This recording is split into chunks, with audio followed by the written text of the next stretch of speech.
And for those of you who were in attendance when we did this, we're going to do it a little more quickly, of course.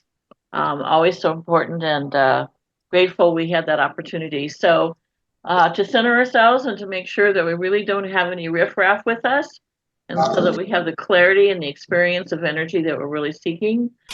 This just seems a normal part of the routine of preparing ourselves. And so the first thing we do is to imagine ourselves in a personal four-sided pyramid, and we're in the center of it, and that is our protection field. Then we imagine a boundary line at the base of the pyramid going all the way around, and then another uh, line or circle around the base of the pyramid all the way around. And the frequency of protection goes all the way up to the top of the four-sided pyramid. So as we're in that four-sided pyramid with the boundary lines out, when I originally saw this, I thought of those boundary lines as like a moat. So you couldn't get into the castle. And so that's where we are. And let's just take a few deep breaths and relax. Take off whatever might have been hanging on. For some of you, it's the morning, so you're waking up.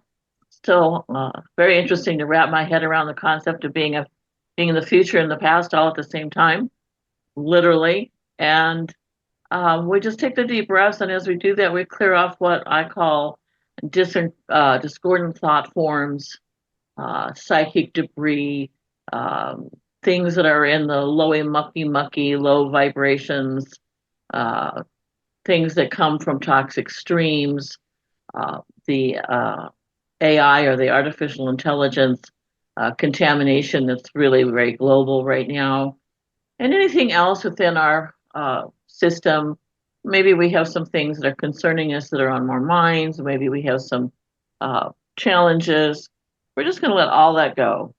This personal shield is that place to let all this go, and we're breathing with that elimination and freedom and flow of energy, because the boundary spaces not only protect us, but they also make the statement that nothing but good, nothing but love, nothing but support and compassion, fairness, etc., comes into our field.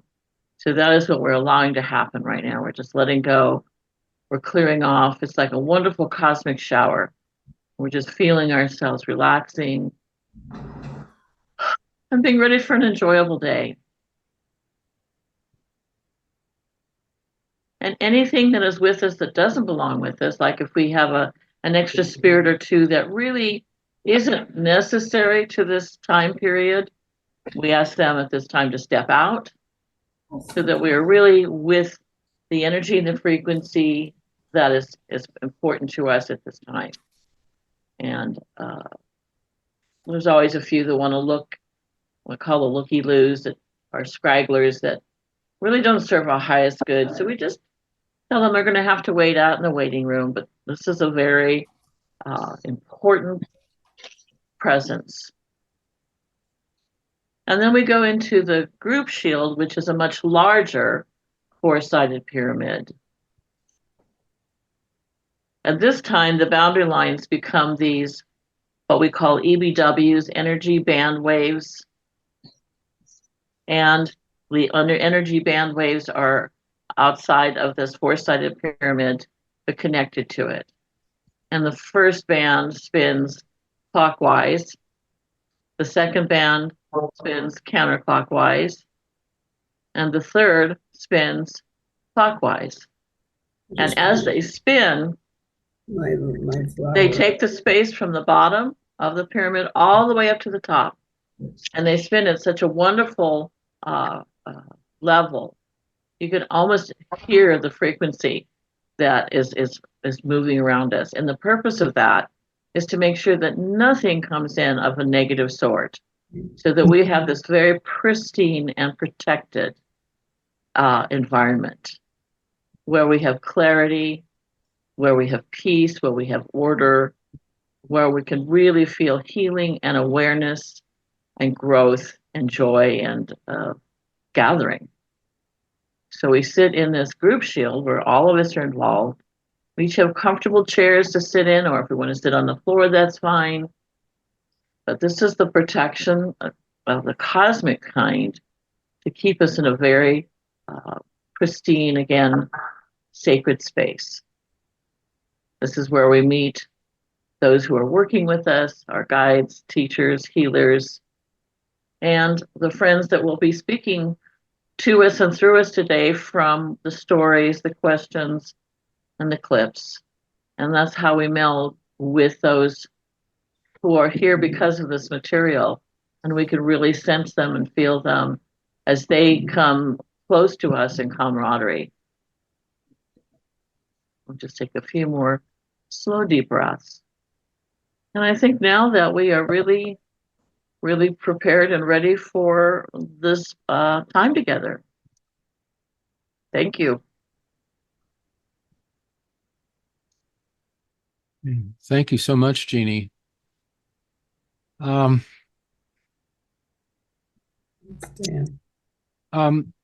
you give us a brief introduction to the context of these videos?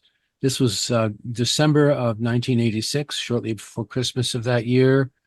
And I don't remember exactly where you were living at the time, but this Michigan. In Michigan, I believe this session was conducted in the basement of your home with friends, and your then husband Tom there.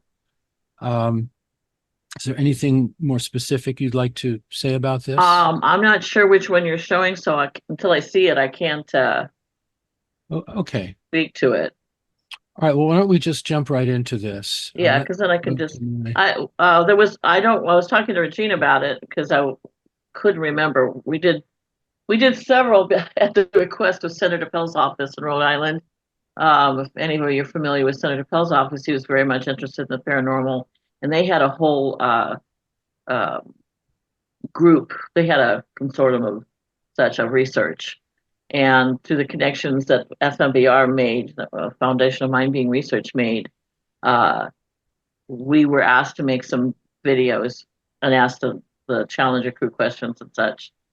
So probably was the worst thing in the world we could have done, but that's another story. So I'm not quite sure which one this is, but that would be the reference towards why they were being made.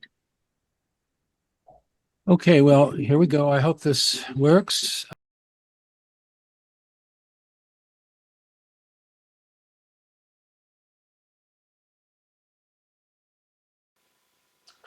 Well, good evening to you all. This is Commander Francis Richard Scobee, and Merry Christmas. I still get a little nervous speaking in front of a group of people. Pardon my nervousness, but I'm here, and it's really a pleasure to be here. What I feel is that I don't know what I'm doing when I'm in this group, because you people have all been into this consciousness far longer than I have been, and I feel like a student pilot all over again, and I feel like my IP is breathing down my neck, making sure that I don't make a wrong move, and if I do, he'll let me know about it at least for the next 3 days. But neither here nor there, I'm learning to relax and become more comfortable, and I wouldn't miss the opportunity, even if I might complain about it. How you doing tonight, Roy? Just fine. Nice to have you here. Well, I do have a little thing I'd like to say before we open the floor to questions, if you don't mind, and I'll try not to rattle on too much, because we've got a line of people here that always want to get their hi moms in, and right when you get work kind of phrases. It's been almost a year now, 11 months almost, since we took a flying leap into the other dimension. And I've certainly had my ups and downs in the last 11 months. And Jeanne and Tom and Bill and a few others really have been right there with us. And there are always a lot of questions about, well, why are you here? Are you earthbound? Are you a ghost? Don't you know you can go on and grow? What are you doing here? And I've heard that a lot recently from several people, and I don't quite understand the question, because I never knew this type of thing when I was, around on the physical level. But let me put the record straight right here now that we're not earthbound because we've been bad people, although there might be relatives of mine who would disagree with that. But we're not earthbound because we're being punished into hell, or because the devil signed a contract with us and promised us a new shuttle. No, that's not it either. We're seeing now an overview and a perspective that somewhere deep in the consciousness of us, before we came into the bodies that we'd had, we'd made a decision to eradicate some karma, or to build on some more good karma, or whatever, and what have you. And a way of doing that was to communicate. And so we decided to be born and live our lives and come together as 7 crazy guys and gals, and charm the world with a school teacher, and then do something very dramatic. It certainly wasn't an easy concept for us to swallow. There were a lot of months of arguing and pulling away and reevaluating and thinking, well, hey, I'm just going to go, Then our guides worked with us and really helped us to see a lot about our potential and what we could do, and reminded us that there was a lot more to us than met the eye and the appearance of what we seemed to be. And so here we are, and I speak for the whole crew when I say we're totally committed to the challenge of our name and being the challenger. And I still haven't grasped the concept totally that there's no such thing as coincidence. But it's very interesting looking back on my life and how it has all shaped to where I am now. And things that I took for granted as being coincidences were really situations that were set up to feed me to the next step. And certainly I have accepted that this is it, although I still have some personality quirks, and I still get real shaky when Jeannie watched Star Trek 4 and saw them burning around the sun. I still get a little quivery. But I'm working through that. It's a physical memory, and I'm having a lot of wonderful spiritual experiences and dimensions over here. So we're not at all earthbound, except by choice. We're here because we're committed to doing what we can to uplift the world. Now, we can't do it individually, but we'll try our hardest to get a message out. And as Jeannie said before she totally, let me come in, you people are a part of this too in your own way, whatever it is for you. Whatever your specialty is, you're very vital. It's like running any kind of a ship. I mean, there were 7 people that maybe didn't do anything right away. And in fact, I didn't do anything at all except repeat what the computer was doing. I mean, none of us did anything. I mean, we didn't have a chance to push many buttons at all. But we're all part of the crew. We all had our role to play. And I think one of the biggest messages that I feel very strongly about is that I challenge you people to become aware of your role in helping the world. We can make a difference. You see things day to day and how people change, but you don't see it really as immediately as from our perspective and how things change. And we have a little bit wider overview. Our camera lens is focused just a tad bit wider than yours.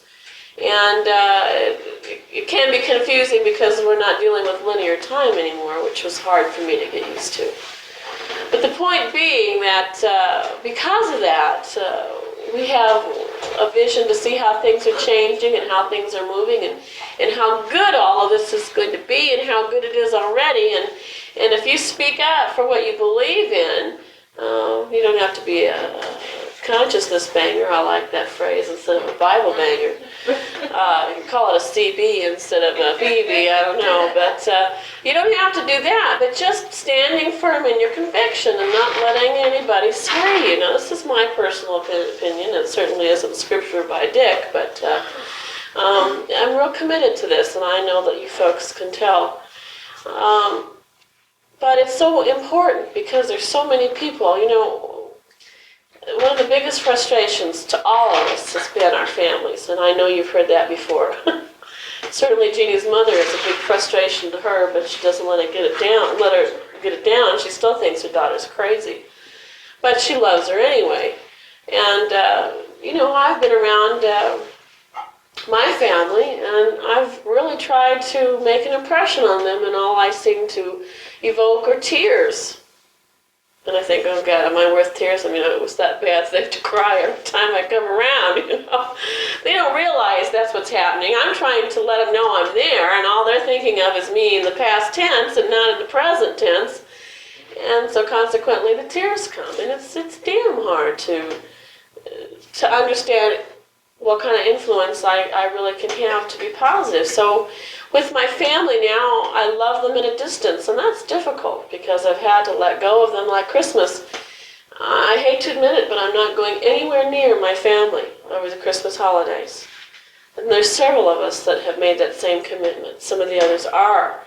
But I just can't handle it at this point. My home right now is with people I've met through the channeling, and I kind of flit here and flit there, and I have a wonderful dear, my second daughter, I call her, in California, and she's a very dear friend of Jeanne's. And I spend a lot of time there, a lot of time. And I spend a lot of time with this foundation that's out there in California that's going to research some of the evidential material that we put through. Because that's where I can have an impact, and that's where I can do some good. And eventually, I'll perhaps go back to my family and have more impact. But for right now, I just move out of the area. So anyway, I wanted to get that on record as to saying that we're not, our souls have not been bought by the devil. We're not in purgatory. This is a choice for us. This is what we can do. It's being hand tools and hand workers of God. We've met some very incredible space cases on this side. We didn't see them at first. People would say, well, did you see any of those, super galactic whatevers? And we said, no, not at first. We couldn't handle where we were right there. I mean, we couldn't go any further than our own block. But now we've had some freedom, and we've seen some incredible things that are far beyond the sense of awe I had looking back on the globe when I went up in the shuttle previously. But anyway, those are things that I hope to say more later. I get a little tired of proving myself to people that I'm really who I say I am, and hopefully it'll get to the point where I can relate more to what I'm experiencing in terms of where I live now and what I do and things like that. So I'll just sit here for a few minutes, and I guess Tom has a special procedure for asking questions, so I'll let you folks handle it, but please feel free to write down whatever you're interested in hearing about. If you have any questions, just ask them. Mary Beth here. We have one question here. Do you think you will have an effect on the next shuttle launch? Oh, I like questions like that. It gets down to the nitty-gritty. Let me tell you a little bit about what's going on in NASA right now. Hi, guys. I hope you listen to this Sunday. It was said by Greg early on that there's a great big cover-up. It's a governmental agency. Everybody covers everything up. That's nothing unusual, unfortunately. Since James Fletcher has been there, he knows it's really being scrutinized, and he's doing what he thinks is right in order to shape everybody up. But it's very surface-oriented. I mean, it's just, there's no depth to his shake-up at all. The people that I feel had a lot to do with what happened have already moved themselves out. And I don't think that it'll ever really come to blows fully as to what took place. I don't like to get into prophecy because I'm not really adept at that yet. I'm not a good reader yet. I don't have the psychic abilities that a lot of you in this room have. I'm just learning. But I will say this, that we have been working with a European design, and they have a shuttle that looks similar to ours. But the hardest thing we're experiencing right now is the need for them to get a different kind of propulsion system and to place it differently. And the thing is, with the design they have, they really can't do those two things. I mean, they are direct opposites. So we have decided as a group to back off for this reason. Until we realize that space is an inner thing and not an outer thing, we're not going to do any good by trying to help the shuttle be redesigned. Now, coming from me, who hates to see life lost, this is a pretty heavy decision on my part, and I speak for myself. But I know that if we fool around with these guys and try to make vast improvements without the original lesson being learned, that we're further away from the truth than we were in 1986 when we decided to blow up. And I feel this very strongly. I don't want lives lost, but I feel that there's that potential again. And perhaps not immediately. But the people that are watching over this planet and working with its vibration and its energy know that there has to be a real connection made first. And then they've explained it to me at length in many midnight sessions that perhaps, Dick, they say, there'll be no need to want to leave the Earth's atmosphere by mechanical or physical means. Because they're trying, and I know for myself, I was trying to get that feeling of tremendous awe that supposedly God was supposed to give you, but I couldn't find it in church. So the space program was my awe, was that mystical experience for me. And I had to get up on all that thrust and be shot into the outer atmosphere before I could have that experience, because I didn't know how to duplicate it or look for it on my own, and nor was I interested, because that was a bunch of hooey as far as I was concerned. So the point is that the space program is very vital, but it's an inner consciousness, which you people know all about, and that's why I feel intimidated, because it's new to me. At least in this lifetime it is. And I've touched on a couple other lifetimes, and I feel good with that feeling that I've lived before and I'll live again in a body, although I don't know that I want to do that right away. But anyway, I hope that answers that question a bit.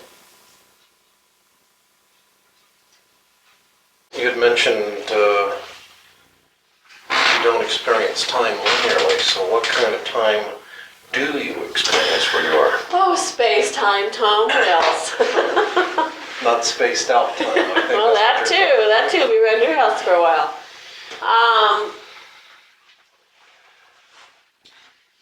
As I've come to understand it, and my concepts will change, I'm no guru when it comes to this. Time is a mechanical measurement, unable to give you a focus on one event at a time. Otherwise, events would be jumbled. Why don't you remember your past lives? Well, who remembers what you ate for breakfast yesterday? You've heard that old story before, and I'm hearing it over here for the first, second, third times. It's a movement, and because we don't have the same kind of segments of needing to sleep, to eat, to go to the bathroom, and those are measurements of time, really, It's been 2 hours since you had a cup of tea, now you need to use the boys' room or whatever. We do feast. We do feast in our area. We come together at wonderful tables, but there just ain't words in the English language to describe what goes on and the quality of energy and vibration and what it's made of, the material.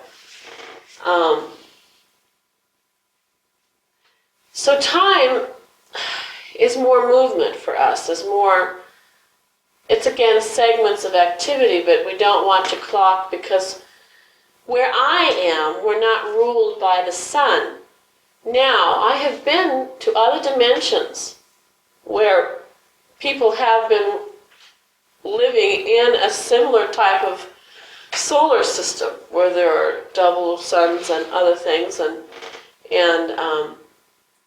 there is more time again, but it's particular to that place and the needs that those people have. Where I am right now is kind of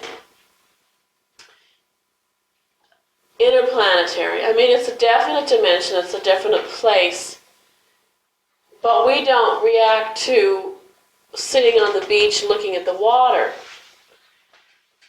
Because of the work we're doing here, if we want to sit at the beach and look at the water, we do it here, on the physical world.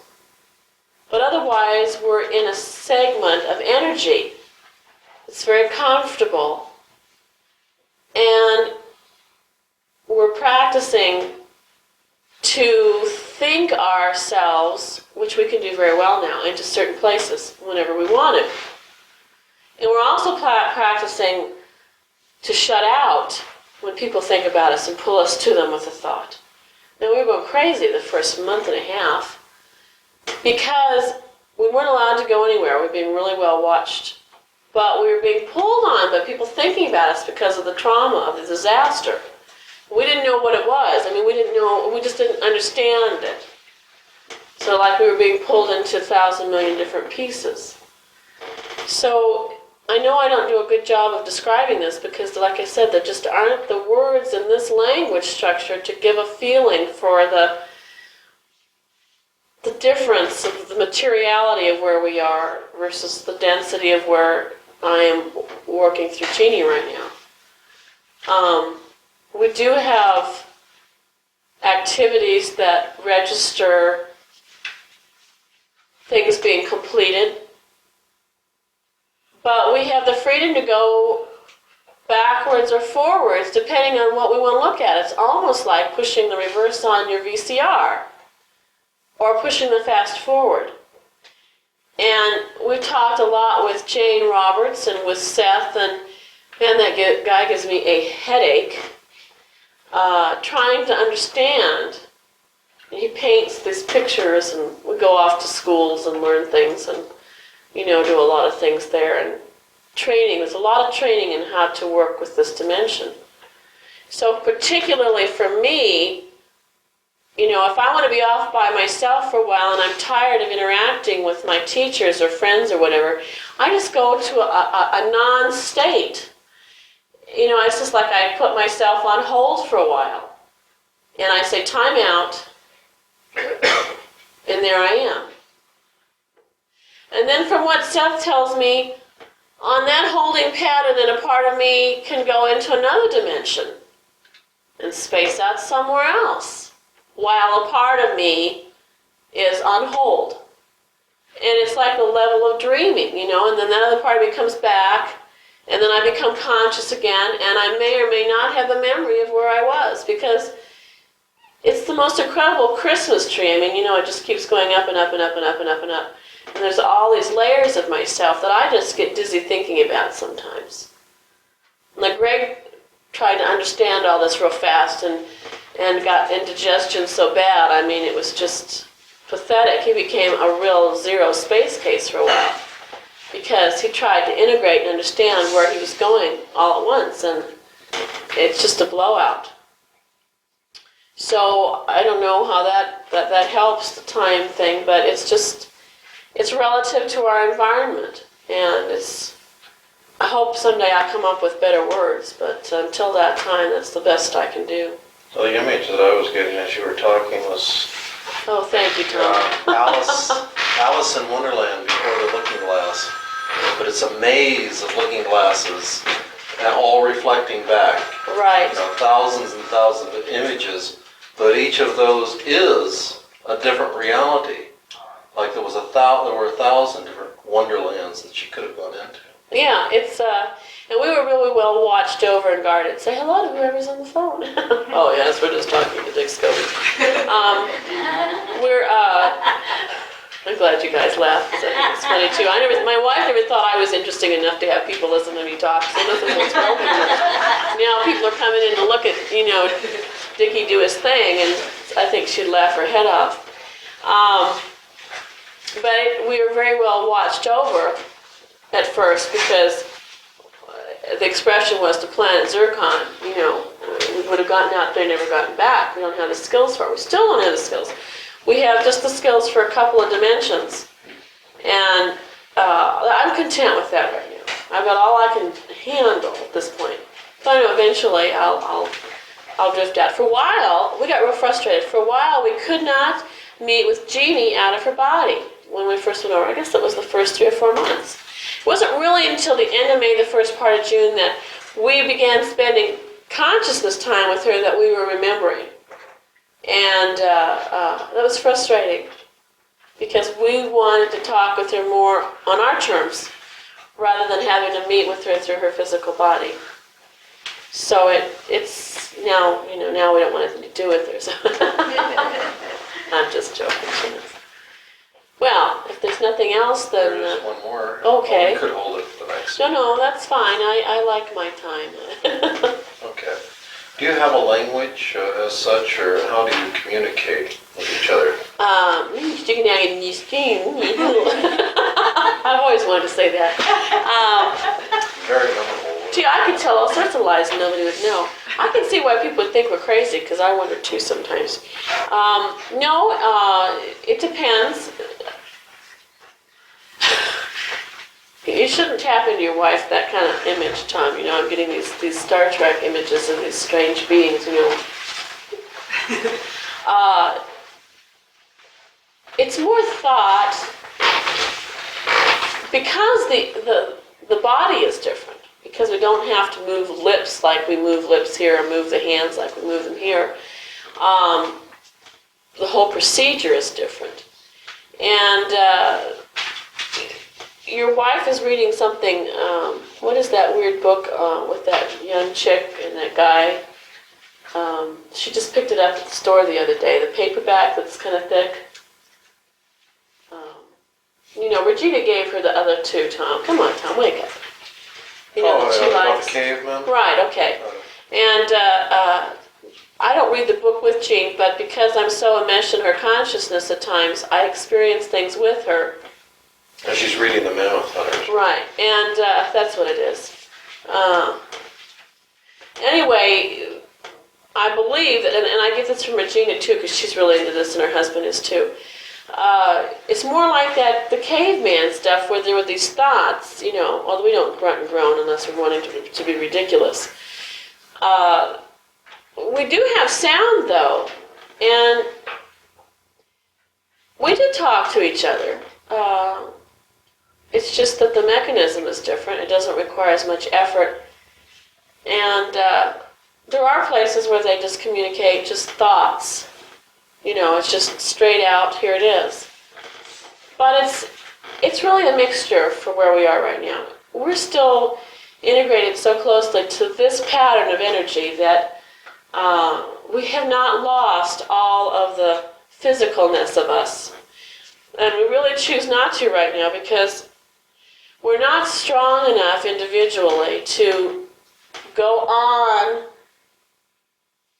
to another dimension that operates totally differently from this one and then come back and interact. Like maybe Seth can do that, or Jack can do that, or whomever else. Because they are real practiced and real strong at being able to interact in one dimension and then interact here. But I can't do that. So I have to stay more here. So I still have certain physicalness, whatever I want to say, qualities of this world very strong in me. So I can still relate to the physical world and react and have a sense of it. So I can do some good here because I'm not adept enough yet to go way over to China and then come back and speak English after 10 years. So as far as language goes, anybody that deals with me who is an IGB or someone who does have the ability to go through these different dimensions, they speak my language, I don't speak theirs. In other words, they work with me the way I need to hear something or the way I need to be taught. I'm not to the point yet where I can go out and do that for someone else. We've had occasions to help people over who died a traumatic death. And one occasion was the Air Mexico, I guess it was, plane. Then it went into the mountain in the spring. And that was very traumatic for us, but we thought we knew everything. And so we said to our guides, well, we can do anything now, just giving us this assignment. They said, well, fine, here's one for you. And we all just about threw up again. And it was very depressing because it brought our own trauma back and it made us realize we didn't know that much. We wanted to think we did. But the point of that story is that we worked with people who, some of them that did not speak English when they were in a traumatic situation. They had English as a second language, but when they were, thrown into this trauma, whatever was the most comfortable is what came out. And it wasn't even, obviously they were without their physical bodies, so it was just thought. There it was. And yet that thought you could hear. I guess. I don't know how to explain it. That's the best way I can do it right now. So anyway. My wife would say it's about enough time, Dick. You really worn your welcome out. Well, not but... And so I've been practicing Mele Kalikimaka. Mele Kalikimaka. And Jeanne will be impressed because she can't say it. That's Hawaiian for Merry Christmas. So Does that Elsa's. mean that Elves coming in soon? I'm not allowed to say. We love to play 20 questions with you guys. Yeah, what the Elf? Yeah, what the hell? I do wish you all to know what a wonderful experience it is for us to sit here and have people willing to listen to us spout off about what we don't know, simply to get the message across that we're here. And I know you folks know it, and I know that other people believe it, but going back to, there's been a lot of organizations and things set up since our death, and a lot of memorials and things, and we do frequent those to see what they're about, pay our respects. And the pain of these people, thinking that we've gone to some place they don't know about, and hoping that it's a nice place, and hoping that God really is there. And my God, what an awful way to have to live. So this is why we're working so hard, and we really appreciate it. And a very Merry Christmas, and hold on to your hats to see the lady that's going to come through. She's real pretty.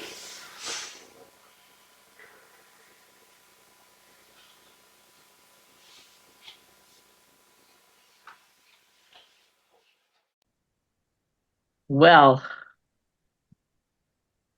So that's very emotional for me to watch that. I don't think I watched that in years. That was actually in Roy Kongbacher. Roy's on with us. It was on in Roy's house in Toledo, Ohio.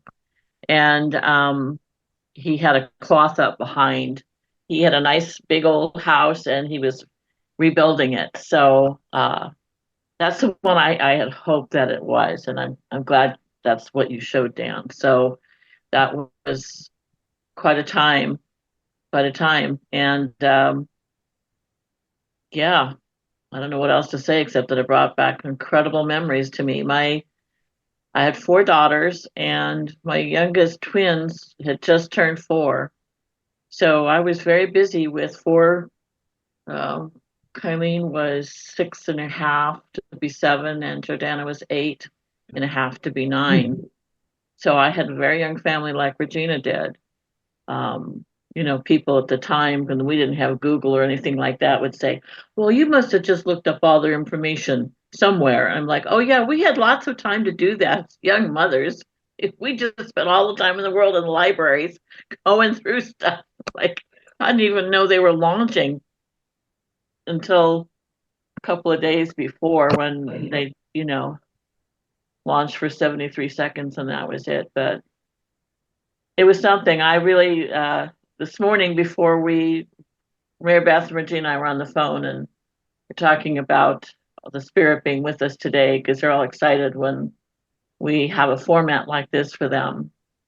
And I knew that Dick Scobee, Richard, was prominent, but I didn't realize he's the one that you were going to show. And there was some other funny things with that. I'll let Regina share them if she wants to, but Mary Beth is here. She was one of the originals, and Roy is here. And I should have really let Jan know, because she was another one of the originals. Unfortunately, Tom is no longer with us. And there's several others that were in the group were no longer with us. But Well, they're with us there. Yeah, They're not here. physically. Yeah, I know. Tom's right over my shoulder right now going, God, did we ever that young? So Well, anyway, Jeannie, thanks. I was really curious about how you would respond to seeing this video after so long. So that was the first one. The second one is with Krista McAuliffe, who we may all remember as the school teacher who was also the first civilian astronaut.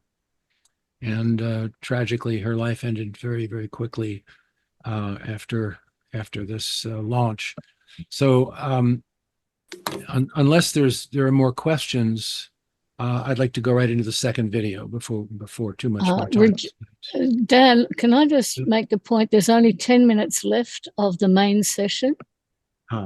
That perhaps we could leave the video till another time. Sure. And because we've got everybody here assembled, I think it would be perhaps a better use of the time to actually have a conversation rather than show the video just now. Okay, that's fine. That's fine. We can do we can do Krista next time. So yeah, any questions? I mean, I have to say I was most impressed with this in terms of the amount of information that it provided about at least this one individual's experience of being, initiated into the afterlife. Interesting also because it was a group experience. And I think that's one of the reasons it'll be so interesting to hear Krista's point of view. And there's actually a third one that we can do another time. But for now, any questions about this particular experience? Scobee's. We've got some hands raised. Dan, do you want to handle them, or do you want me to? Ellen? I believe Lisa had her hand up first, Dan. Oh, sorry. Yeah, Lisa, please go ahead. Thank you, Ellen. I just wanted to ask Jeanne, could you tell us when and under what circumstances, how did this all start for you? Maybe just with this group of 7, or just your whole experience. How and when did it start? my channeling, just in general. Yes. Okay. Well, a long, long time ago, in a galaxy very far away. In a nutshell, Cliff Notes. I was always very tuned in to spirit, even as a very young girl. I didn't necessarily know, how to frame it. Regina had similar experiences. Mine was because of music, and both my parents were musicians, and we happened to have a lot of music in our house. And I was going to be a professional soloist, but I opted for having a family instead, hoping to avoid traveling around the country, which I did anyway. But it blossomed from my music. We went to the Quaker meetings since I was in second grade to high school. It was very conducive to feeling that spirit within you, because that's what Quakers are about, is communing with the energy of God within you and being led by spirit. And so that was a fabulous thing. But when I sang, I could just be in altered states. Of course, I didn't understand it at the time. So I took that quest. I mean, I went to college and went to a conservatory and felt that wasn't my best. And then I got home, went into education.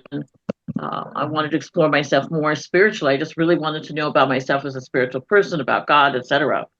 Never in my wildest dreams did I ever think that I was going to be a medium. That was not on my docket. And I went to discover unity and all the stuff of unity and science of mind and spiritualism, and even was training to be a spiritualist minister. Some people have heard this story before, but when I was working for Unity as the manager of their bookstore, I quit my teaching job and took a year off. And this little Italian lady came in, about 4'11", hair piled up on high.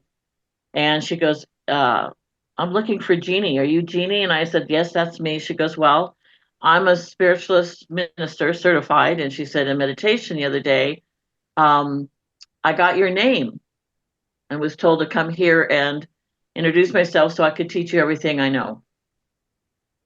And that's what started to unfold my mediumship. It was fantastic. Anyway, from there, one marriage ended. I moved up to Santa Cruz. That's where I met my husband, Tom. We got married and had kids, and he was really into this. He was the one that introduced me to Seth and gave me all of his books to read. And we used to go to the spiritualist church on Sunday nights, as well as the Unity during Sunday morning because I was a soloist. And, so I just developed that way. And I had done a little bit of channeling or getting in altered states, but never had done anything big. Then we traveled to New Orleans where my twins were born, and then we went to South Carolina, and that's when the channeling began. But it was only with one person, not like lots of people or anything. We moved then to Michigan, and we were there a year and a half, and I was teaching preschool. My kids had a little preschool, and the other two were in school, and the Challenger exploded. And I just immediately went into this space. But prior to that, in October, prior to January, I had this massive third eye headache that would not go away. And I don't get headaches. I still to this day don't. And I couldn't take any pain medication that would eliminate it. Nothing worked. And it was painful. I realize now the spirit was opening me up so that I could receive this because it was all in the third eye area. And we just sat down the 28th, 1986, to just offer prayers and meditation to help the crew over, because that's what I was really trained in, was rescue work. And Chris McAuliffe came through, totally unprepared. And it was horrendous because I got all of her trauma, which I was not prepared for. But we're so close, and that's another long story. Won't take time for today. But anyway, that's how it started. We didn't record anything the first night, but after that, we thought we might should have do that. So we did, and then it became just so much more. And we realized, we have something here, and that's how we connected to the foundation of Mind Being Research, which was up in Palo Alto, California, and the scientists there, and it was all very synchronistic. There was just one connection after the other that was made. So that's how it started. Thank you. Thank you so much for that. You're welcome. Ellen, please. Yeah. So, Jeannie, this was fabulous. And I was watching your face as we were watching this because I wanted to see how it felt to you. And it was just fabulous to watch you watch yourself. So thank you for that. And what I want to ask of both of you, because the sensitivities that I have that I'm dealing with, and what I came through from what you were channeling, from what Dick was saying, the whole notion of having all of these different people pulling him in different directions from their thoughts. I experienced this terribly. It's painful in my own life, Is this something that happens with you also as mediums in terms of the interrelationships that you have with other people and how that works? And how is it that you work with that? Because when I heard that, it was like, oh my God, that's one of those things. And I was just curious about that. Regina, you want to start off with that? Sure. Do they pull us from, I think I understand what you're asking. When somebody of importance or celebrity status goes over, there is a pull from the earth, from all the humanity who is pulling on those individuals in a grief format. Is that what you're talking about, that pull? I'm talking about that pull made me think of the pull that I also receive from people who are on the earth plane who are thinking about me in particular ways, and it pulls me away from. Oh, yes. So that's so Ellen, that's one of the things that Jeanne and I often work on, is as far as the disconnecting or disengaging with other people. And it's not that you don't want them to love you or to think of you or to spend time, but it's you don't want them pulling you all the time. So that's part of our clearing that we do. And when we enter into that personal shield, we have protected ourselves from everybody pulling on us. And I, every day, am in that, put myself in that shield, usually before I've gotten out of bed, because I don't want to hear from anybody except for my husband or my children. You know, it's like turning your cell phone off or putting it on do not disturb. And you select who you wish is okay to disturb you. So it's the same thing with with our protection shield. Am I Yes, making any sense? Yes, thank you, Regina, because ever since you gave that the two of you did that, I have been doing exactly the same thing every morning. It makes a huge difference. And then it makes a huge difference doing it every morning. And then sometimes, Ellen, when we that shield can get kind of dirty, you know? It's like you put on a clean blouse. It's nice and white and it feels so good in the morning. And you step outside and the dogs rub across you, but the dogs have just rolled in something lovely and dirty. And so your shield is kind of mucked up. Your nice white blouse is a little mucked up. So take it off and put yourself back in. You know, it's like taking a shower. So sometimes you have to do this several times a day, and it's okay. That's what being human's about. It's that interaction, but it's also the discernment of how much the interaction impacts your own personal daily experience. And I think that's really important for us all to recognize that we wish that we need to keep ourselves in a very good state of mind and grounded and carefully in a nice, clean white blouse. Well, and if I might add, the thing, Ellen, is that thoughts are things. And people don't understand that if they have a thought about you, even if it's just a random, oh, I wonder what so-and-so's doing today. If we are receptive, we're going to get that. And that's why it's so important that we really show some discipline in how we're thinking about things of people and sending them good thoughts, or you get the message. The other thing you can do, and I know Mary Beth does this, I do mostly at night, is disconnect from everybody I've had any kind of interaction with, or people who I haven't, but I know as are my friends. And it's not because I don't, like Regina said, it's not because I don't want them in my life. It's just we need to all stay in our spaces. It's boundaries. Biggest thing is it's boundaries. And you get good at doing that after a while. Wendy? Thanks, Dan. I'd like to take the question that Regina flagged for this session. That is, obviously, as we've been talking, you only have so much bandwidth as human beings. There are so many people we can take on their issues. And from what I can understand, the whole issue with both the space shuttle cruise it's been a huge project. And the more I read about it, I think it's really a fantastic research project. It's up there with the skull experiment. The amount of time, the amount of energy, it's really an enormous amount of evidence, of channeling. And from you personally, I imagine it's taken a huge, I wouldn't say a toll on your life, but it's taken a huge chunk of your energy. Now, the question is, would you do it again? And what do you do when people show up wanting help? I mean, this is the main question that you asked, Regina, that you flagged. A lot of us who are mediums have these issues of people, wanting you to solve their murder or solve their issues, and just how much do you actually take on board? And for both of you, I'd like to hear a little bit from both of you about the personal cost of being involved in both of these issues. So whoever wants to speak first.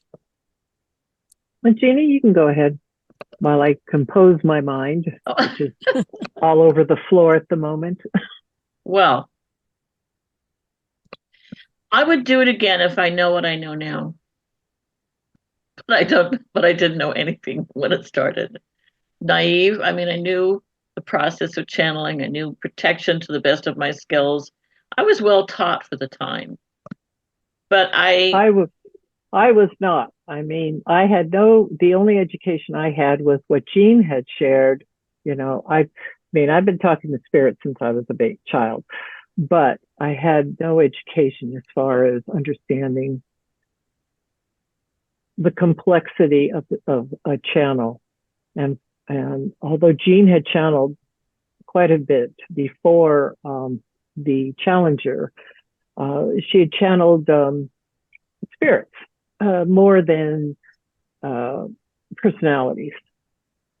And so for me, when it first happened, I was absolutely dumbfounded and thrown off the chart, and freaking out as well, because I was carrying it immediately, and I still have it today, the trauma of the explosion. Yeah, we both have had to work extensively to clear the trauma of the others. And it's, taken quite a few years, because then being associated with the Challenger material also created its own trauma because of the governmental contamination that came for us afterwards. And Mary Beth understands that, and Roy understands that, because they walked with us through all of this. And that's how I developed certain techniques, and that's how Mary Beth brought really incredible techniques to me to help trauma in general be released, whether it's what we went through or other circumstances. I wouldn't do it again now at my age, because I can't do the full body trance anymore because of the energy that requires it, because I have physical issues that really have said slow down, in that regard. But I know Regina will agree with me that the most wonderful thing that came of this, in spite of all the negativity, was the phenomenal relationship that we have with these 7 people. They are more than 7. Yeah, because we also have the Columbia crew, and then we have some of the astronauts who passed over just because they passed over. But they're our friends, and we feel it. They're around us. Before my daughter passed, my oldest was in rehab. There'd been a lot of really family challenges and struggles, which may or may not have happened because of it. And my oldest daughter was in a rehab program that seemed to be pretty good at the time. And she was new to it, so they only give her a few minutes, 4-hour day pass, and then you could have more time. And it was first part of February of 2011. And I could feel Judy Resnick and Krista McCullough with me. I was going to go see my oldest daughter, and we're going to have a 4-hour timeout for food and go shopping, etc. And I was so emotional, I could hardly function. I was sobbing, and I didn't know why. And I felt them so strongly. They were in the car with me, like I am looking at you guys right now, even closer. And I couldn't figure out why. And I got myself composed enough in my drive to go pick her up. The minute she came and sat in the car, I burst into tears again. And I really didn't know what it was until, like 10 days later, my daughter went down with her first stroke. And they knew what was going to happen. And they were there for me. And they knew that I was going to be grief-stricken, and they were already grieving for what they knew I was going to go through. And they didn't mean to bring that grief to me, but on some level, they were there to show me that they're not abandoning me at the darkest hour.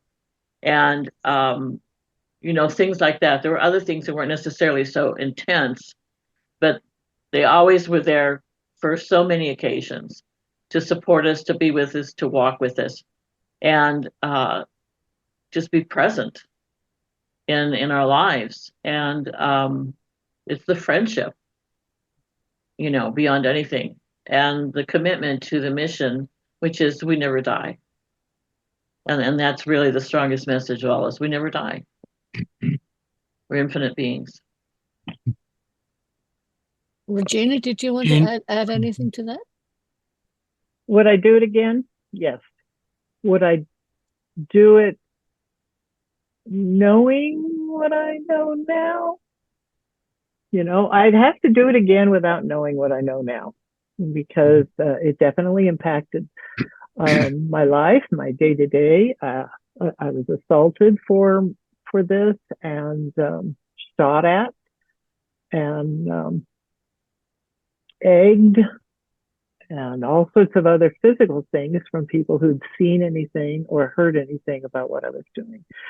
So, you know, there is that incident, you know, and I was in a very open community to, you know, if Santa Cruz, California, which is Uncle Charlie's summer camp location, where they call it, where it's supposed to be really left wing, you know, everybody's open to this, but and in fact, it's a frightening thing when people are not open to it.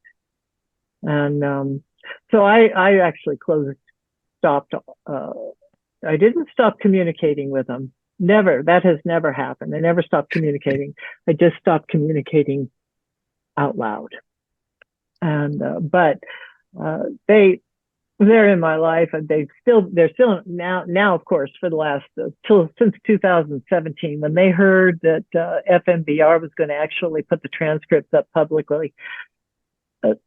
They joined full force back into my life, and openly, and me too. I was ready for it at that point. So would I do it again? Yeah, I think so, because it's who I am, and I am a better person, so much more rounded as an individual, because of the understanding of what they've given me, and not only them, but so many of them on the other side. It's just, Hey, Regina, Wendy, it just blows our mind. share the barbecue story. You're muted. You're You're muted. muted. There you go. I told them that before you got here. Oh, okay, great. Talk about us all being of us, connected. all Great. of us wanting barbecue at the same time. So would You know, would I be right in saying that this was a fundamental agreement before you were born, that this was pretty much what you were going to hear? You were part of this planning. That No, no, Yeah. yes or no? no. Yeah, I I'll think tell you so. why. Why? I disagree. Well, we were told that the group, well, you were the one who was in the initial group that was supposed to do this, Regina. She was the one who agreed to this originally when she came in. But it was not a part of my agreement. I was going to be doing something totally different with another person that shall not be named. Oh, yeah, I agree. But the people that were coming in groups said, I'm not doing that. No way. Oh no, you know, they get into the physical realm, and they feel the heat and how difficult it is, and they know what's going to be ahead of them with all the stuff that was going to go on that we did experience, and they backed out. This is a free will environment. It is. And people Yeah. can choose whether they're going to participate or not. They can back out of contracts. They do it all the time. And that's why some psychics see one thing and then they see another, because it all depends on what coalesces and what intersects at the right time. And that's the trajectory and where we're going to walk the path. And so by the time they got to our group, which included Mary Beth and Roy and myself and my husband and all that, we were told we were the fourth group. Three groups had said, we're not doing this. So we volunteered, going, okay, well, somebody's got to do this. We don't want to have this opportunity lost. But Regina was the one that was originally in the group, of the first group, and she's the only one that stayed. And if it wasn't for her, we would not be here with this. Somebody else would be here with us, or nothing at all. And that's why we were aligned then to meet one another, so that I could give her my training, bring her up to speed, so that she could be as excellent and as fabulous as she is, so that we could put this together. And this is a very important thing, because sometimes things just don't work the way we've contracted it to be. We've all been there. It's the choice that we have when we come in. It's the same old story. The water's cold. Are you sure you want to jump in? Oh yeah, I'm fine. You say that 3 or 4 times. Oh yeah, I'm fine. And then you jump in the water, go, oh my God, the water's so cold. Well, we told you. But anyway, for me, and the group that we pulled together to be part of this, we were not originally signed up. And we all know, we've been told by Spirit, when we found out for sure that that's where we were going. And we have no knowledge of the different places we were at the time to know that we had signed up, because Regina called us all in and said, you guys got to come help me. We can't let this go. So that's why it can be a variable, which is pretty fascinating. I knew when I took my trip up to the Second Mesa, where the Hopi and the Tewa reside in Arizona, and I was 24, 25 years old. And that's when I knew. I didn't know consciously, but I knew that's when my life changed. And that's where I was shown recently, within the last year. That's where I got my walking papers, that I had signed up for this. So, interesting. Good question. Fascinating. I just wanted to let everyone know that if they're interested in reviewing all the transcripts and actually some of the audio recordings of both the channeling of both the Challenger and the Columbia astronauts, you can go to our website, cosmicvoices.network. It's Cosmic Voices, one word, .network. Go to the messages page, and on the lower right, you will see links that go to the FMBR's website that contain all of the transcripts and some of the audio recordings of this entire body of channeled information. I mean, the thing that astounds me, Daniel, is just the variety, the complexity, the intensity of this work. I don't know of anything like it. I don't know of any other experiment, any set of messages that go on for this amount of time, and getting your head around it. I think this is it's like looking at the skull experiment. I think there needs to be some kind of overview of it for people to get their head. Would you agree that? I mean, what are you hoping to do with this? This is an incredible amount of material, research, really valuable information, invaluable information. Well, I know that both Regina and Jeanne have been doing some writing, which I keep hoping will result in an actual book that will somehow contextualize and boil down this information and this material, so that it can be passed on and people can make use of it. As I mean, I came into this about 5-6 years ago. Here 2018. 2018, thanks. When Jeanne and Regina were doing a session in the Palo Alto area of channeling the Native American elders. And that just blew my mind completely. I mean, we met each other then and we sort of bonded, and we've been working together ever since. I have a video of that session too, which was quite an amazing thing. Another one we don't remember. Well, I certainly do remember it. You were mentioning others who had been contacted or impressed with the energy, this desperate energy after the Challenger disaster. I was giving a presentation at the Institute of Noetic Sciences. They had a parapsychology conference some years ago, and I gave a presentation. Afterwards, a woman came up to me and said, I'm a medium, and I also was contacted by Krista McAuliffe. And her grief was so strong that I could not stand it. I had to send her away. And this is a woman named Lyndall Demir, who Regina's may recognize. Jeanne knows that. Jeanne knows her. We had long conversations, and she invited me to meet with her. She was lovely, but she passed away 2 years ago now, which just blew me away. I mean, but they've really gathered on the other side, because Lyndall is there with Lynn Andrews and some others that are on the other side, and they're a force in a wonderful way, just gathering to bring them the female energy up and running, like also like Wilma Mankiller.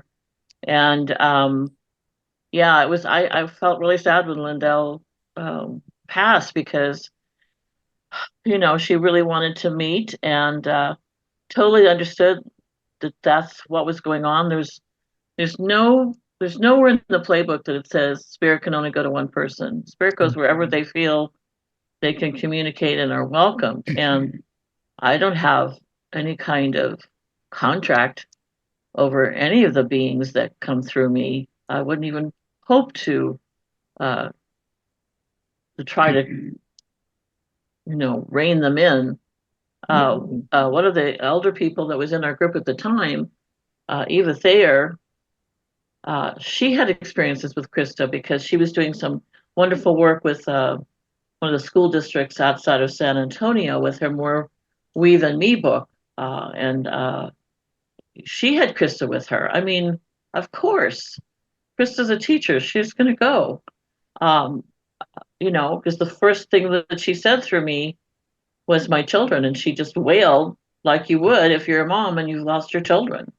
And I had really pretty much no control over the situation. Fortunately, between Tom and our friend that was there, they knew how to handle to keep her calmed down because I'd never experienced anything quite so huge. But I bonded with her because Krista and I are like 4 months apart in age. We both were teachers. We had kids that were the same age. And that's another experience that my daughter tuned into. My daughter Kylene tuned into. Krista's daughter, that's another story. When she was just 5.5. So, yeah. Lisa, you have a question? Oh, thank you so much. Just really quick, because I think this is so fascinating. Have both of you continued to have a relationship all these 38 years with all of these people? It's not just a sporadic thing, you just have it. Wow. Thank you so much. Fascinating. With them, Lisa, with them and Yes. with them and many others. Wow. I'm often asked where I live. I've said this many times before that there's more cows than people where I live. The nearest neighbor is 3 miles away. And I have not had I don't feel lonely. I'm not crazy because they're here with me. All I do is say, so-and-so, it's just things are, let me give you yesterday's example. And then you'll see how amazing these individuals are. So yesterday afternoon, it was hot. It was 106. I don't know what that is in centigrade, but it was hot, just freaking hot. And I heard, well, let's go to the show. I'm thinking, what show? And then I remembered that we had a playhouse nearby. I was thinking, I always do that in the summer, go to these little playhouses. So I quick got online and grabbed a ticket for myself to go to the Playhouse. It started at 8 o'clock in the evening. Perfect. So I'm heading over there going, geez, I'm really tired. I should just stay home because it's freaking hot, And so I got there and I heard, let's get some popcorn, So I'm getting my popcorn for this. It's like a melodrama musical fun thing. It's just a very small theater and everybody is in shorts and t-shirts and campers and stuff and just a total thing. So I'm sitting down and the woman next to me opens a bottle of Coca-Cola. As soon as she opened it, I heard,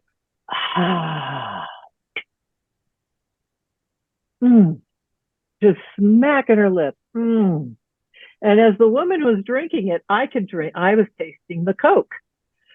And I was feeling refreshed, but I was feeling more than refreshed, almost into that super high level. It's just like that elevation of almost near orgasm. Can I say that word here? But anyway, it was. But it's the truth with that girl. It was just like, and I still didn't know who this was. I kind of had a clue now. I'm thinking, okay, who's here with me? So through the show, this person with me was a female, and she was directing or correcting the directions of the play, going, oh, if they had made her stand here, where they needed to duck her voice a little bit, or gee, many crickets, the tones, and she was like, all over. And I told her to shut up because I was trying to enjoy the show. So the intermission comes and I head out the door, and everybody's in the dark. It's late. And so I go over to a quieter area and I walk through. Somebody has just lit a cigarette, a fresh cigarette, and it was really fresh. And I walk through the smoke or the haze of it. I didn't see it. I just walked through it. And she goes, "Oh, heaven." And I thought, I don't smoke. So I'm thinking, and then I go, "Carrie." It was Carrie Fisher. And she goes, "Oh, thank you. I needed a hit."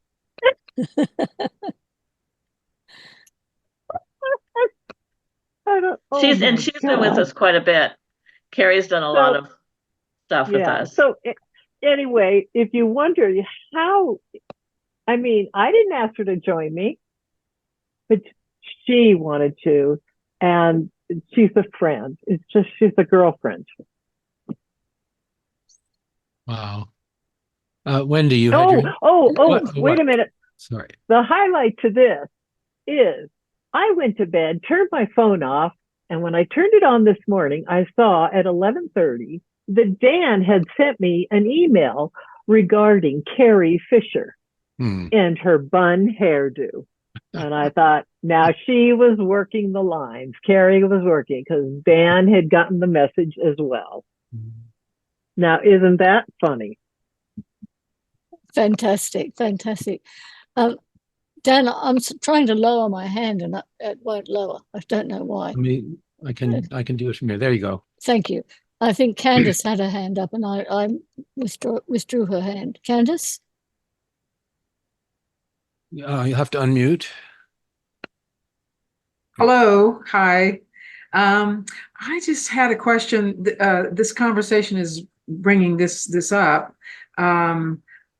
When you are connecting with those on the other side, how long? Obviously they're coming through when it's early with a lot of grief. How long after they're on the other side does that dissipate? Does it dissipate? Do they have a lot of help? Is it different for different people in terms of how long or how much help they have? Does everybody have the same amount of help? I know it's a lot of questions in a question, sorry. But I think you hopefully get my question. Those are good questions. Well, with the Challenger crew, it began to ebb after probably the first year. In terms of the intensity of their, sadness and their grief. But it still took a lot longer because we made a videotape professionally after the first year. And when we still lived in Michigan, and we went to Ohio, Mary Beth found us a wonderful studio, and we had then some experiences beyond that on our house with the crew, and they would be more open with us because they weren't being recorded. And Regina had an experience when she was still gathering parts of Krista's consciousness from the year ago when she passed, because we do have a tendency to split off in all directions depending on what the circumstances are. I think it was individual in terms of how some were moving through situations. They had all the help they wanted, probably more than they even needed. This was a big thing. They were part of something much bigger than just the NASA program. They were part of this mission to prove the continuity of life continuing, along the lines of what John Fuller wrote about in the airman who wouldn't die about the dirigible that exploded in 1929, and Eileen Garrett's tremendous transmissions as a medium, so incredibly evidential. And then he wrote a lot of stuff, but then the other one that comes to mind is The Ghost of Flight 401.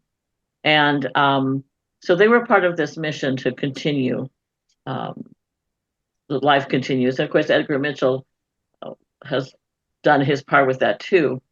And so because they're different personalities, things are different. We did do I think it was I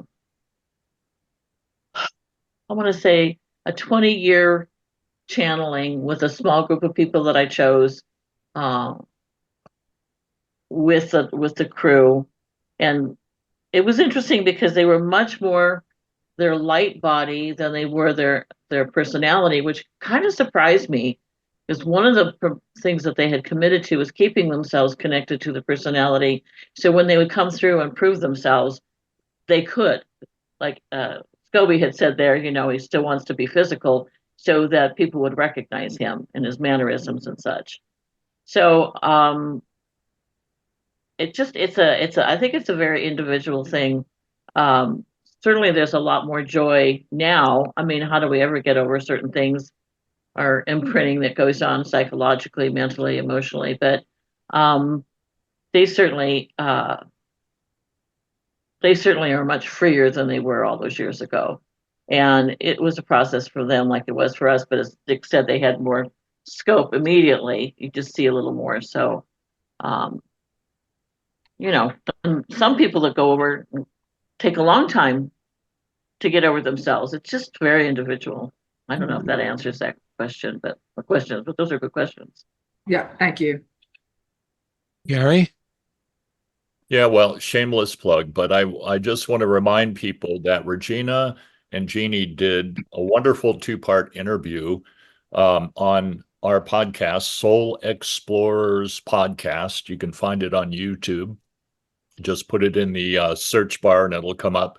And Carrie Fisher comes through. Casey from the Columbia Shuttle disaster came through, and many other notable people. So if you want to get some more firsthand feel for the work these two women are doing, it's a wonderful interview with them. So Question, Gary.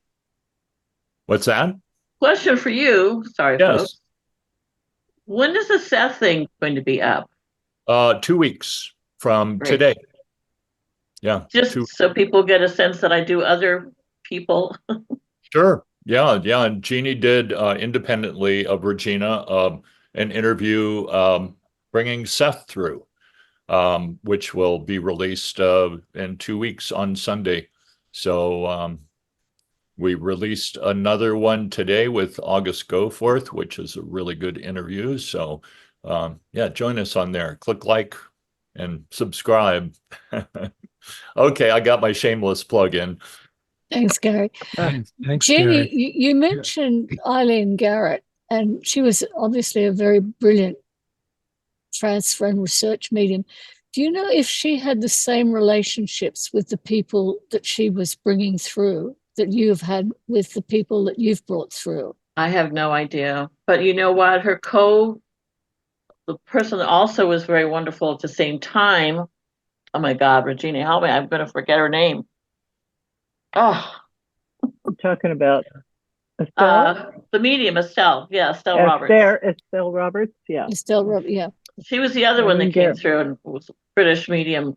And Estelle came to me and really was very influential on how my mediumship grew in the early years, probably talking from prior to 86 through the 2000s.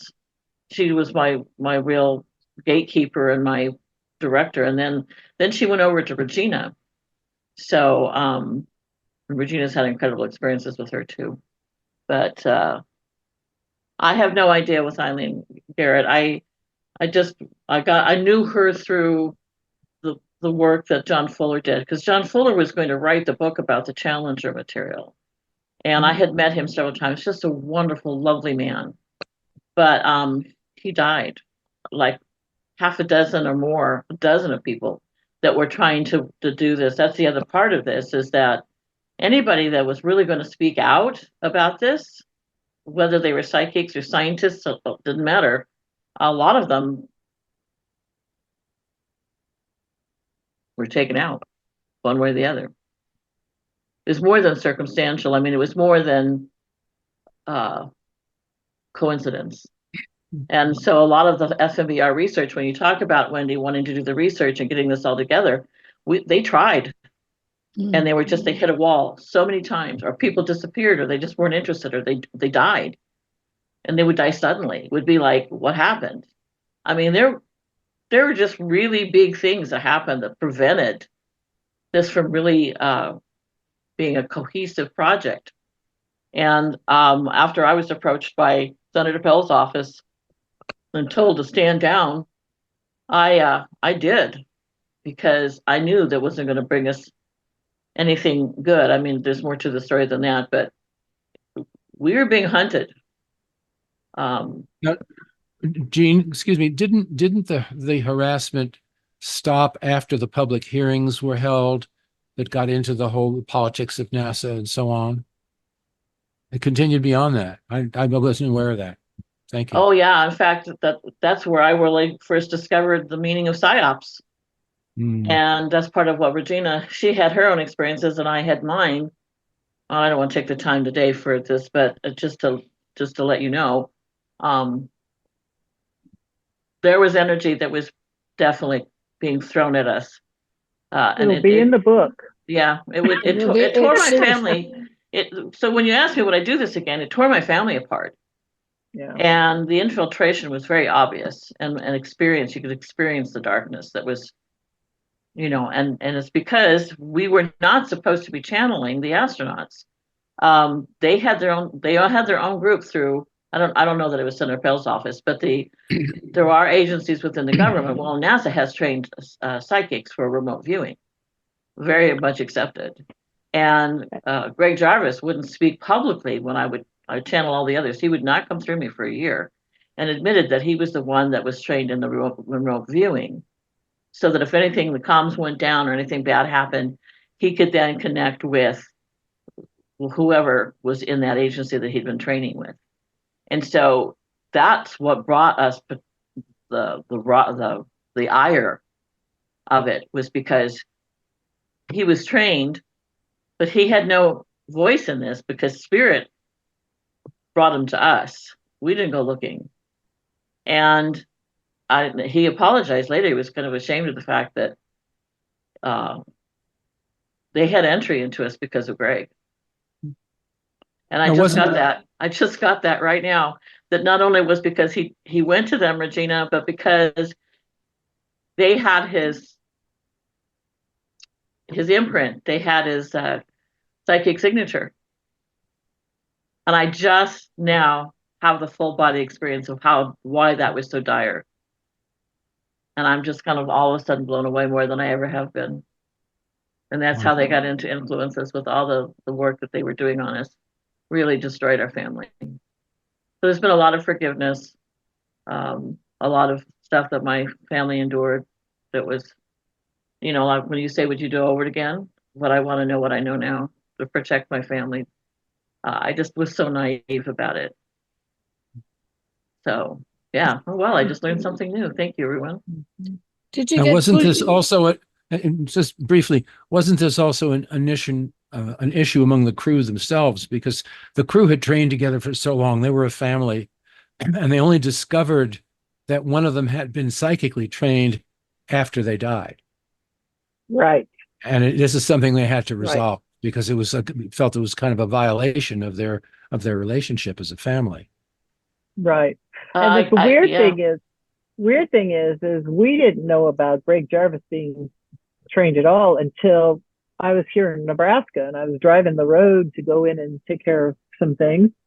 And there he was sitting in my car, and he said, I was trained by NASA to be the psychic. And I said, what are you talking about? And that's when we found out about the fact that they did a training for psychics. And they did the same thing on Columbia. And it's been confirmed. So this was true. We didn't know this until then. And so that's, these little pieces that they share with us is a continued affirmation for Jeanne and I. Whether anything goes about it, it doesn't matter anymore on that portion. we know it's already true. We've spoken in front of a large group of people, and several of them had access to this information before we did, and they never disagreed. And normally these people would have been in our faces saying, "You're wrong, you're wrong, you're wrong." In fact, yeah, it was just it. I thought for sure we were going to get tomatoes thrown at us when we said some of the things, and they said, "No, you're right." Who told Well, you? Russell Targ was one of them. He's had great work with Stanford in their research. But yeah, it's a known fact that the Russians do it. It's standard. It's been written about. It's Freedom of Information Act. You can find the information to know that that's truly what they're doing. All of them, in case their comm lines go down. Wow. Yeah. Speaking of the trained psychics, I think what I'd like to do is to, like, for next month, I'll show the video of your channeling of Krista. But after that, I'd like to show when Regina channeled Kalpana Chawla, who was the psychic trainee aboard the Columbia. And her story is really interesting because she was already psychic when she signed on. And as I understand it, she kind of faked it when they were training her to make them believe that they were training her. The whole story is really kind of amusing in a way, but it was also a very beautiful story about her experience after the Columbia burned up, what happened with her, between her and the rest of the crew, and her immediate experience of her own culture. And well, I won't give too much away, but yeah, that will help Candace understand also how each individual, as we transition or exit, we each have a unique experience, and some make that transition quite easily. I mean, like Karen went right, your friend Karen, she went right over. There wasn't any issues. She was ready, willing, and able. And if she had any questions, she put those things aside because her main focus was getting back to her daughter, Emma. So she did the trauma was already released as Karen went all the way in. You know who I'm talking about, Candace? What's Karen's last name, Wendy? Karen Jarvie. Karen Jarvie. She was a co-host on this program for nearly 7 years. And she just passed. Just passed recently, last month. And so hers was very quickly. And we could see that. We felt it. Jeannie felt it too. We both checked in with her. We just felt the satisfaction, and several other paranormal mediums also felt the same thing. But there are others, Candace, who go over, and there is that immediate confusion and disbelief. And then there's an adjustment. And we can say that there is no time there, but we experience that sometimes it takes us linear time for us to realize that they're still not quite functional as well as they can be. So each one is really an individual process. Well, and thank you for that. I appreciate that. And then as you were saying about choosing, I think it was you, Jeanne, that said that they were choosing to stay connected to the personality. So is that the case, would you say, for a lot, or do some don't have a choice? Well, I think we all have choices. I think it just depends on what they want to do. And we've had a lot of people who have come through and go, well, I've had this choice whether I want to stay around and do this, especially those who perhaps feel they left too early and had more to do. And so they stay, and then some are just, they're done. No, I'm not going to hang around here for a while. I'm going to go fly around the universe. And it just really is a part of where they are in their consciousness at the time and their belief systems. And then some of them go away for a long time and then come back. It's pretty splendid, actually, in so many regards. And that's why so many of them show up to podcasts like this and groups like this, just to let you know they're just right here. You know, it's like they're right next door. They're right here. Well, I hope this is not going too far afield with this to ask, but it seems that with multiple lifetimes of personalities within each person, that choosing to stay with one for a long time it's probably, in terms of a multidimensionality process and ability, even where there's no space-time, they can inhabit all of those simultaneously and just choose where to focus or what frequency to inhabit at whatever time they need to. Would you agree with that? Yeah, because we don't want to go the rabbit hole because it could be pretty big in there. But I equate it to like you're doing a play. Which character are you going to play in the play? And you're going to stay and you're going to play. Oh, I'm going to do One Flew Over the Cuckoo's Nest, or I'm going to do Oklahoma, or what character am I going to play there? I want to still play Marion the librarian for a long time, just because I'm enjoying that character. I mean, kind of simplistic, but if they still feel obligated or connected to wanting to continue their work as that personality and that energy field, then that's what they do. And that's a whole nother thing too about incarnations. And we all have our own sense of what it is, and somewhere in there is the truth, but we just know that we never die. So yeah, thank you. Susie, got your hand up. Please unmute. Thanks. Okay. Hi, everybody. Thank you so much for a really, once again, wonderful presentation. I would say it's mind-blowing, but it's not. And I don't mean that it's not profound. You know what I mean? I'm going to go back to the NASA. I'm very curious, and I'm surprised that I'm the only one asking, so I'm wondering if maybe I missed something. Why is it that they would work with someone and psychic ability? Well, it's one of the biggest weapons in the globe right now. Well, that's true. And especially when you consider people who aren't necessarily very grounded or very balanced, and how easy it is to manipulate their behavior. They've been studying this. The Russians were studying this way before, I don't know, way before us, but they certainly were front runners.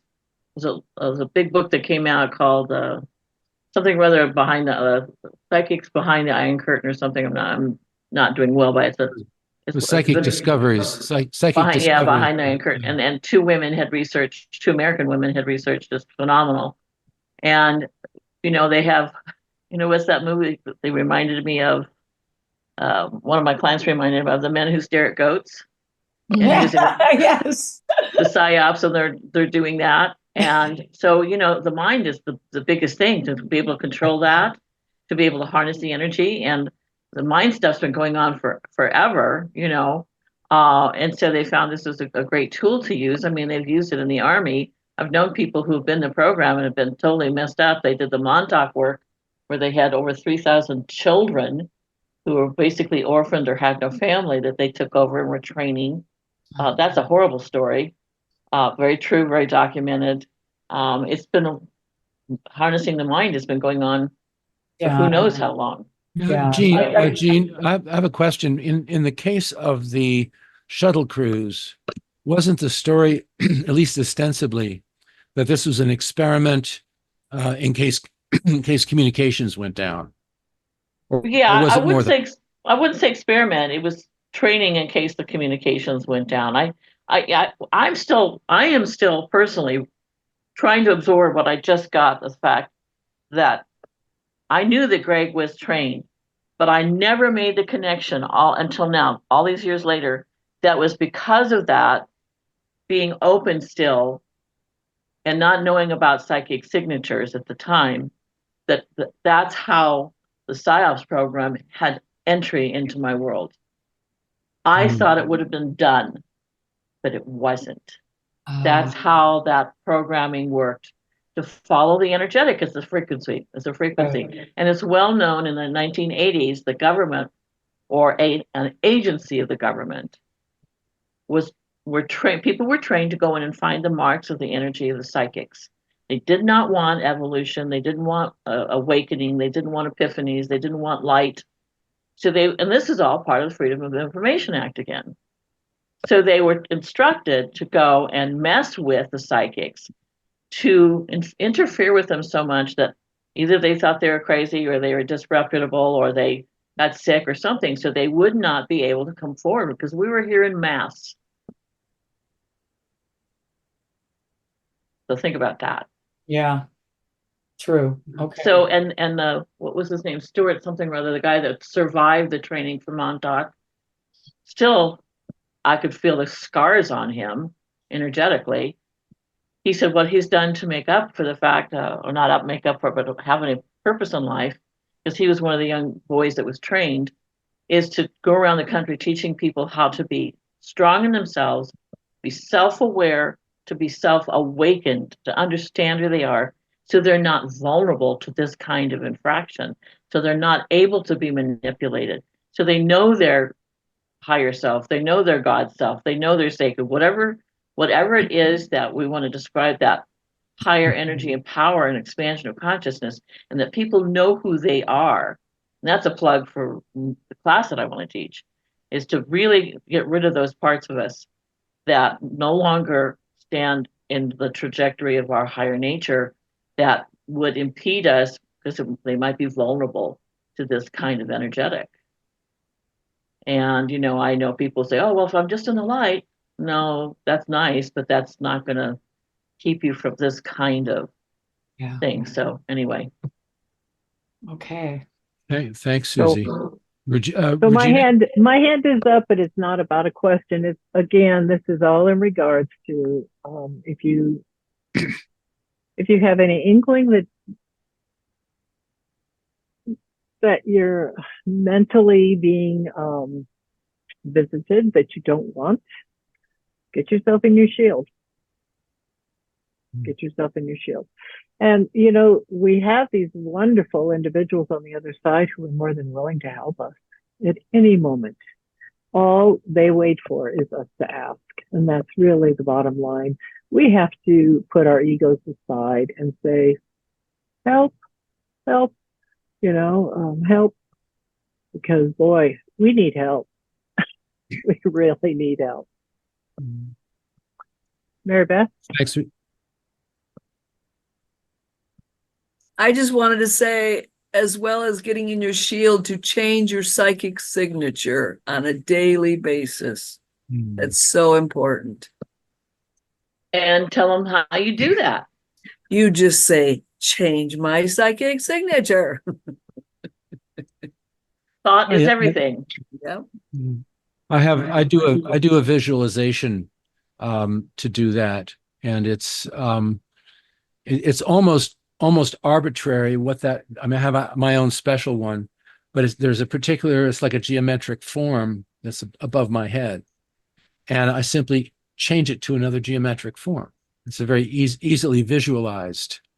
So nice. One way of doing it. It's almost like a ceiling fan over my head, and I will change the shape of the blades or the color or the direction of motion. As I understand it, it hardly matters as long as you've consciously and deliberately made that change in that configuration. Does that sound about right, Jeanne, to you? If it works, because we don't always see everything the same way, but if it works for you, then it's good. Mm-hmm. It's good. I mean, we change our psychic signature. I do that with the small groups in meditation because we put out so much wonderful lighted energy. It does not dismiss the light. It just means that we've put our portrait out there and then we walk on to another place. So the portrait stands alone. And then we're over here doing whatever else we're doing. I didn't know that back then.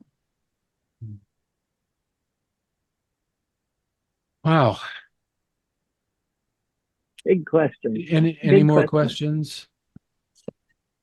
Regina, I mean, the family, Krista talks about the families not accepting what had happened. Did you ever get any blowback from the families about your channeling? That was an evil laugh. Sorry. Yeah, that Jeannie can answer those because I never contacted the family, and so I never did any of that. And some of the FMBR stuff, they were mostly interested in what they were researching was all the scientific facts that the astronauts were talking to them directly about. When I was doing most of my work was with the foundation, and they had a bunch of scientists in the room asking each one of these astronauts different things. And most of the stuff, I had no idea what I was saying was coming out of my mouth. I hadn't a clue, but those guys did. And those are things that they could research and they got clarification for. They never reached out to the families that I know of, but Jeannie did. I'll let you go from there. Well, Jeannie. just briefly, as I mentioned earlier, when I first met my husband Tom, he was getting his PhD in mathematical physics at the University of California at Santa Cruz, and I met him up there. And because he had a series of experiences when he was in Vietnam as a pilot, losing people that he cared about, that opened his mind to understanding if there was anything beyond the body. So he started reading about all ESP and spiritual stuff. And so he was developing his own pathway. And when we met at the Unity Church. We were the only ones under 50, I think, that were there. And we knew right away that we were supposed to be together because we'd been told about each other from our own guides. Anyway, the first week that we had started dating, he bought all the Seth books that he could find in Santa Cruz and brought them to me and left them at my mobile home where I was living. And he left a message on the phone. And he said, well, I want you to find those books. He said, I want you to read them all so that we have something to talk about. And I had a little 1-year-old daughter, so that was like, we're not going to read all this. Anyway, that's what got me into Seth, and Seth really was very much a part of and helped to, I think, keep us contained and moving forward through this whole series of experiences over the years. Seth was very much part of it, and I channeled him at length, even though, Robert Butt said, no, you shouldn't be doing that. But there was one time, because Senator Pell's office had requested different tapes of questions that I would be answering in trance, just like what you saw earlier. So Senator Pell's office had access to probably 2 or 3, maybe 4 videos, I don't remember, where certain questions were answered, and we sent them off and he got them. And I was so naive. Seth said in one of the sessions we had, because we met at Roy's house on Tuesdays, I'm sorry, the weather permitting, because he went to Toledo and we were in Adrian, so we were just over the border in Michigan. But I think this might have come even in our home because we had sessions all the time. And Seth said, well, you need to know that all of the Challenger crew families have been shown your picture. They know who you are, and they've been told that you're a crackpot and that you're going to try to prove that you're connecting with their families. And I was like, yeah, wow, whatever, because stupid Jeanne, she was 37 years old and believed everything that the government did. Well, I didn't do that much, but anyway, and I didn't think much of it. But then a year later, we moved to Lockport, New York, which is outside of Buffalo. And go Buffalo, we're still Buffalo Bill fans. Anyway, we had just moved into our house. I mean, literally that day, and the boxes were everywhere. And I found somebody to babysit my 4 children in this mess because they were dedicating the engineering wing at SUNY Buffalo to Greg Jarvis because that's where he had gone to school. And I just knew I had to get there because Greg was breathing down my throat. And he said, I want you to give this letter to Marcia. I want you to write to her. I want you to write to her. And all this chaos of moving. And I'm very hesitant. I'm very scared because what if I'm not right? You know, it just was very frightening for me. But I did write the letter. I should have made a copy. I didn't. And so it was Jan and Roy and me and Tom, and we grabbed ourselves and out we went. And it was a huge tent, you know, where they have big things going on. And there were like probably 1,000 people there with all the, you know, famous people and NASA representatives and all that kind of stuff. And yada, yada, yada. We're way in the back and people are clearing out and leaving after the ceremony. And there's Marcia Jarvis. And I'm like, oh my God. And, you know, there weren't a lot of people around, so it was easier to see that we were coming towards her. But she didn't look at anybody else but me. Her eyes locked onto me for the 150 feet or whatever that I walked to her. She never looked at anybody around me, not even the people that were next to me. And she put her hand out to me. And I went, shit, pardon my French. She knows who I am. That's what Seth told me. And so I just told her how exciting it was that they did this for Greg and, you know, whatever I said, I don't know. And then I said, I have this letter for you and I just wanted to give it to you. And that was it. And walked away. And we're all like, oh my God, we did this. We met Marcia Jarvis, blah, blah, blah. 2 weeks later, I got a handwritten note from her. In it, she said, none of what you said is true. Not this person, which I named correctly. How did I know this person's name? Not this other person who she named. How would I know that? Personal friends' names, I wouldn't know. We didn't have the internet, you know, blah, blah, blah. And then she said, Greg had 2 master's degrees. And he mentioned about the book that he'd written in the special, wanted her to remember that message in the book. She goes, I never got a book from my husband. I don't know what you're talking about. Yeah, right. You've never gotten a book from your husband and his 2 master's degree? And yeah, right. Anyway, she denied everything. She made sure I got that message because she was told. And that even, you know, confirmed everything. And of course, the FMBR, when I told them about this, did you keep a copy of the letter? I said, no. I said, it was just too hard. I mean, they had only been over a year and a half when we moved. And with all the moving and having young kids and Tom was starting a new job, and I just wasn't confident enough to think anything, but I knew that I had to do this for Greg, otherwise, you know, but now anyway, so that was the contact I had directly with the friends, with the family. There were other things. I'd have to think about it right now, but that was the one that stood out the most. Well, look, I think we've just about reached our time limit today. Thank you so much, all of you. Dan? Just a very brief anecdote. My friend Candace, who's visited us for the first time today, is a dear friend of mine, lives in Boulder, Colorado, where I lived for a few years back in the 90s. I call her my cosmic sister from Boulder. And I was out there visiting a few years back, and she introduced me to someone who actually knew about Jeanne and Regina. And we were just standing out on a sidewalk talking about them. And my my cell phone goes off. It's a text from Jeanne saying, my ears are burning. So with that, I will just remind us all that next month I will be playing this video of Krista McAuliffe, the school teacher aboard the Challenger, and after that, hopefully, a clip of Kalpana Chawla from the Columbia. Are you going to make those clips available on the Cosmic Voices for the people who perhaps miss out? We actually haven't posted any videos directly on the website. There are some links to other videos, but that's an interesting question, and it's something we might consider. Thanks.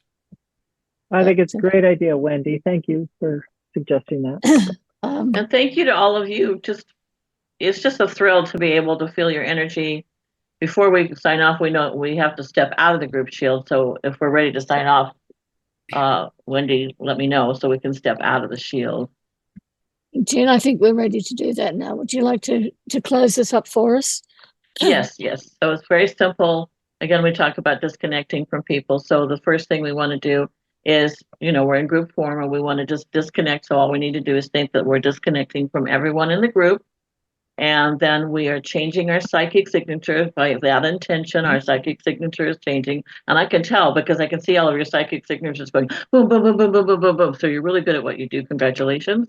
And then what we do is we make sure we are 0% connected to portals or functions, which means we're back in our body. We're not out in this zone or this zone or that zone. We come back fully into our bodies and make sure that we're ready to go about our day or get ready for bed or whatever it is that we're ready to do. But you're all, bless you, bless you, bless you, every single one of you. Thank you, thank you, thank you. Thank you. Thank you, everybody. Thank you, everybody. Thank you, Wendy and Dan.